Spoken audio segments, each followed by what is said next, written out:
소니, 그는 모든 사람이 사랑하는 선수이자 사람이다. 지금까지 손흥민과 브로맨스를 보여준 선수들을 열거하자면 손가락이 모자랄 정도입니다. 과거 레버쿠젠 시절 동료인 골키퍼 레노, 유럽 최고의 미드필더 중 한 명으로 성장한 차라노글루, 이어 토트넘으로 와서 생긴 데스크의 델레 알리와 독일 수비수 얀 비머, 이탈리아 골키퍼 골리니, 그리고 최근 손라인으로 불리는 메디손, 브레넌 존슨까지 손흥민을 거쳐간 선수들은 모두 손흥민의 인성 과 성품을 잊지 못하는데요. 왜 이 선수들은 수많은 선수들 중에 유독 손흥민에 대해 강렬한 인상을 갖고 있고 친한 관계를 유지하고 있는지 알아보겠습니다.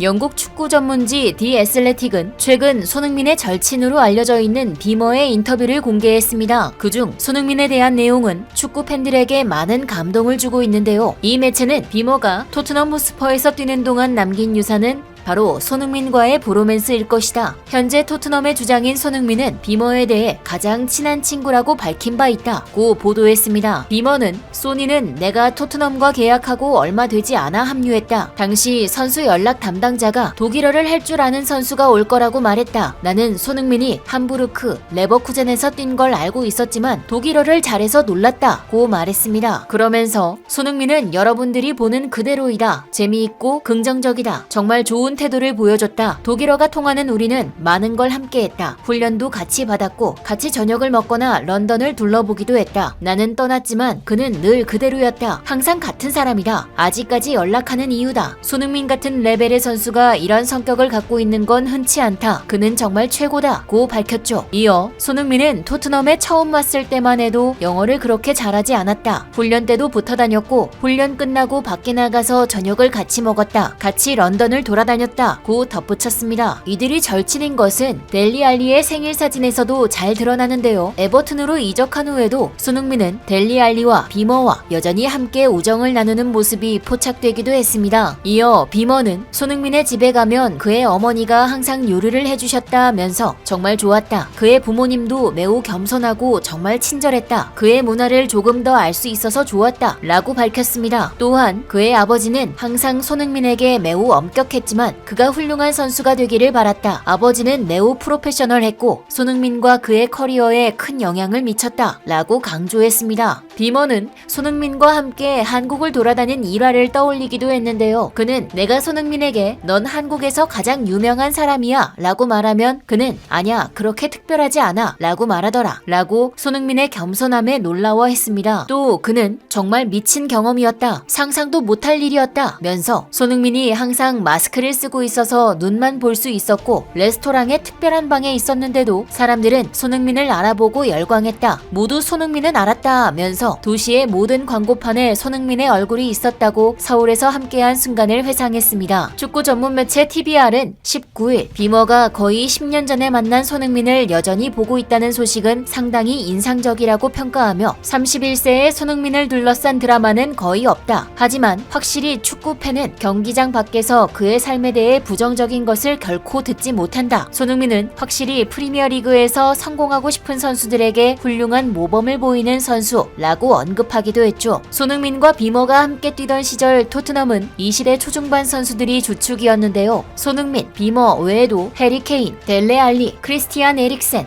에릭 다이어 등의 핵심 멤버가 있었습니다. 그 당시 마우리시오 포체티노 감독 체제의 토트넘은 이런 젊은 선수들을 주축으로 EPL의 신흥 강팀으로 도약했는데요. 비머는 2015년 독일 쾰튼을 떠나 토트넘으로 이적했지만 토비 알더베이럴트, 얀 베르통원에 이어 3순위 센터백으로 뛰면서 많은 출전 기회를 잡지는 못했습니다. 사실 이때 당시 손흥민 또한 위기가 있었죠. 이적 후 주전과 후보를 오가며 불안한 입지가 이어졌고 독일로 다시 이적하려고 하기도 했었는데요. 그때 독일어로 대화를 나눌 수 있었던 존재는 손흥민에게도 큰 힘이 되었죠. 비머처럼 팀을 떠난 이후에도 손흥민과의 인연을 이어가는 선수는 한둘이 아닙니다. 손흥민의 절친으로 알려진 델레 알리는 얼마 전 불우했던 어린 시절을 이야기했는데요. 그는 내 친모는 알코올 중독자였다. 난 6살에 모친의 친구에게 을 당했다. 난 7살에 담배를 피웠고 8살부터 마약을 거래했다 라고 털어놨죠. 알리는 제대로 된 교육 없이 친모에게 방치되는 안 좋은 상황에서 12살 때 새 부모에게 입양되었습니다. 델레 알리는 그들이 내가 정상적인 삶을 살 수 있도록 계속 도와줬다 라고 전했죠. 이어 어릴 적 트라우마로 인한 정신적 불안정함은 선수가 돼서도 계속됐습니다. 매일 밤 술과 파티를 즐겼고 결국 수면제 중독에 빠졌습니다. 수면제에 중독됐었고 정신건강 문제로 병원에 다녔다 라고 고백했습니다. 이어 나는 불행한 가정사를 겪었다. 이로 인해 나는 술과 자극적인 것들에 의존했다. 아침에 일어나 훈련장에 오면 항상 웃고 행복한 척하고 극복한 척 행동했지만 속에서는 나와의 싸움에서 항상 졌다. 이후 불면증에 시달렸고 수면제에 중독됐다고 털어놨죠. 이런 델레 알리의 고백에 손흥민은 자신의 SNS를 통해 너의 용기 있는 말이 많은 사람을 도울 거야. 네가 자랑스럽다 친구 라며 알리와 함께 찍은 사진을 공개하며 우정을 보여줬습니다. 데스크의 일원이자 영국 최고의 스트라이커 케인도 빼놓을 수 없는데요. 손흥민과 케인은 너무 합이 잘 맞는다고 해서 텔레파시 듀오라 불렸죠. 둘은 잉글랜드 프리미어리그 최다 합작골 신기록을 달성하며 이전 36골을 합작했던 첼시의 프랭크 램파드, 디디에 드록바의 기록을 넘어 최고의 파트너로 등극했습니다. 경기장 안에서뿐 아니라 밖에서도 브로맨스로 유명했죠. 2015년부터 7시즌째 함께 뛴 둘은 훈련장 출퇴근을 함께하는 사이이기도 했는데요. 손흥민은 한 인터뷰에서 가끔 케인과 텔레파시가 통하는 것 같다고 말하기도 했었죠. 이후 손흥민은 미넨에 도착하고 새 유니폼을 입은 케인 소식에 좋아요를 눌러 행운을 빌어주며 우정을 이어가고 있습니다. 케인 또한 손흥민을 향한 응원을 아끼지 않았는데요. 케인은 데일리 미러를 통해 토트넘이 선두에 올라간 것을 보니 기분이 좋다라며 항상 토트넘과 프리미어리그를 주시하고 있다. 아직 시즌이 많이 남았지만 포스테코글루 감독의 말대로 팬들이 이 상황을 즐기지 않을 이유가 없다. 이 기세가 계속됐으면 좋겠다 라고 손흥민이 이끄는 토트넘을 지지하였습니다. 독일에서 함께 지냈던 골키퍼 레노 또한 손흥민을 잊지 못하는데요. 레노와 손흥민은 동갑내기 친구 사이로 지난 2013년부터 2년 동안 레버쿠젠에서 한솥밥을 먹은 인연이 있습니다. 손흥민이 2015년 토트넘으로 오면서 먼저 프리미어리그 무대를 밟았고 이어 레노가 2018년 아스널로 이적하며 같은 무대에서 뛰게 됐죠. 레노는 아스날에서 풀럼으로 이적했고 그 둘은 최근 경기에서 적으로 다시 만나기도 했는데요. 레노는 경기 후 인터뷰에서 손흥민과의 에피소드를 털어놓기도 했습니다. 그는 3년 전 북런던 더비를 떠올리며 나는 레버쿠젠에서 손흥민과 함께 뛰었다. 그가 어떻게 슛을 할지 알고 있었다. 골키퍼는 때때로 상황을 읽어야 한다라며 손흥민의 슛을 눈치를 채고 손가락 끝으로 막아냈다라고 하며 그 후 손흥민이 다가와 내게 제발 그만 막아 라고 말했다는 후일담을 전했습니다. 경기가 끝나고 레노와 손흥민은 그라운드에 남아 한동안 이야기를 나누고 서로의 등을 토닥여 눈길을 끌었죠. 이뿐만이 아닙니다. 손흥민은 같은 팀이었던 선수뿐 아니라 다른 팀 선수들과도 막역한 친분을 보여주는데요. 맨시티의 미드필더 케빈 데브라이너가 대표적이죠. 이 둘은 20대 초반 함께 분데스리가의 기대주로 평가받으며 레버쿠젠과 볼프스부르크에서 활약했었습니다. 그때 서로를 상대하며 실력을 인정하게 되었고 그때부터 둘은 친분을 쌓아갔죠. 이후 프리미어리그로 넘어와 다시 적으로 만났지만 이 둘은 항상 필드 위에서 담소를 나누며 적보다는 친구로서의 모습을 자주 보여줬는데요. 또한 최근 인터뷰에서는 가장 탐나는 다리로 손흥민의 다리를 뽑기도 했습니다. 스카이 스포츠가 잉글랜드 프리미어리그 대표 선수를 대상으로 질문한 완벽한 조합에서 데브라이너는 인터뷰에서 하체와 몸통, 머리 등 세 부위를 조합하는 미션을 받았는데 손흥민의 하체와 토마스 파티의 몸 그리고 버질 판다이크의 머리를 완벽한 조합이라 평가했습니다. 데브라이너는 손흥민의 하체에 관해 완벽한 양발에 빠르다 라고 선정 이유를 밝혔죠. 이렇게 현재 동료뿐 아니라 이전 동료 그리고 상대팀 선수까지 모두 손흥민을 인정하고 함께하고 싶은 사람으로서 기억한다는 것은 손흥민의 실력뿐 아니라 바른 인성이 있기 때문에 가능한 것입니다. 최근 경기 후 인터뷰에서 손흥민이 마이크를 살살 내려놓는 안 보이는 배려심을 보이자 함께한 여성 진행자와 패널들이 감탄하는 모습 또한 조명되었었죠. 이처럼 뛰어난 선수로서만이 아닌 인성과 배려심이 좋은 사람이기에 손흥민은 현재의 단합된 토트넘을 만들 수 있었을 것입니다. 강압적이고 수직적인 관계보다는 상호 존중적이며 수평적인 관계를 지향하는 손흥민의 태도는 자유분방하고 개인주의가 강한 남미, 유럽 선수들에게마저도 존중의 대상이 되고 있으니까요. 토트넘의 수장 엔지 포스테코글루 감독도 소니는 경기장 안팎에서 훌륭한 리더십을 지니고 있다. 우리의 새로운 주장을 뽑기 위한 이상적인 선택이라며 모두가 소니는 월드클래스 선수라는 사실을 알고 있다. 그는 라커룸에 있는 모두에게 엄청난 존경을 받는다. 그는 선수단 내에서 그룹을 뛰어넘는다. 단지 그가 인기 있기 때문만이 아니라 한국의 주장으로서 성취한 것 때문이라고 전하며 손흥민의 리더십을 팀의 중요한 요소로 강조했습니다. 이렇게 오늘은 손흥민의 실력이 아닌 성품과 태도에 대한 이야기를 전해드렸는데요. 프리미어리그 우승에 도전하는 토트넘과 1월 아시안컵 우승을 노리는 대한민국 대표팀의 든든한 주장 손흥민의 앞으로의 활약을 기대하며 오늘의 뉴스 마치겠습니다. 지금까지 얼큰한 뉴스였습니다. 감사합니다.